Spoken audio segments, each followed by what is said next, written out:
Un autre exercice d'application, cette fois-ci, la longueur que l'on cherche, ça n'est pas l'hypoténuse, c'est un des deux côtés de l'angle droit. Ça ne change absolument rien au raisonnement. Donc on fait la même chose. Je sais que je suis dans un triangle rectangle, donc je peux appliquer le théorème de Pythagore et j'écris l'égalité de Pythagore. L'égalité de Pythagore, c'est toujours la même chose, c'est-à-dire que le grand côté que l'on appelle l'hypoténuse, quand je le mets au carré, c'est toujours égal à mes deux côtés de l'angle droit que j'ai élevé au carré et que j'ai additionné. Donc j'écris cette égalité de Pythagore. GI au carré est égal à GH au carré plus HI au carré.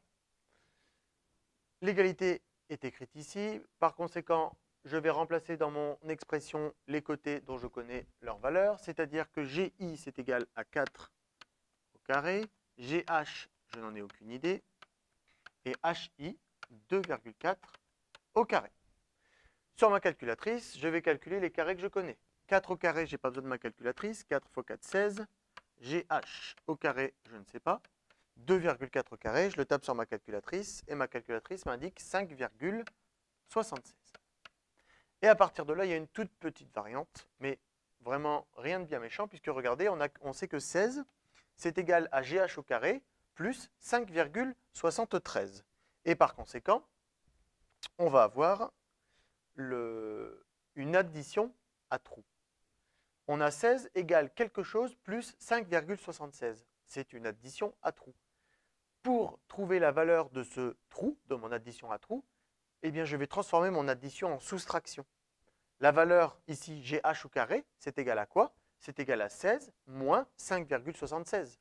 Et c'est ce que je vais écrire juste en dessous. GH au carré est égal à 16 moins 5,76. Je répète, j'ai transformé cette addition à trous en soustraction pour connaître la valeur de mon trou. Du coup, je fais 16 moins 5,76 sur ma calculatrice et je trouve 10,24. Ça veut dire que le côté GH ici, quand il est au carré, il est égal à 10,24. 10,24, ça n'est pas la réponse finale, c'est GH au carré. Moi, je ne veux pas GH au carré, je veux GH tout court.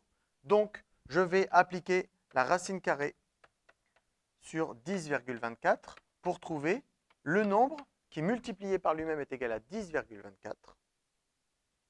Racine carrée de 10,24 sur ma calculatrice. J'appuie sur SD et elle me donne 3,2. Je viens de trouver que ma longueur GH était égale à 3,2.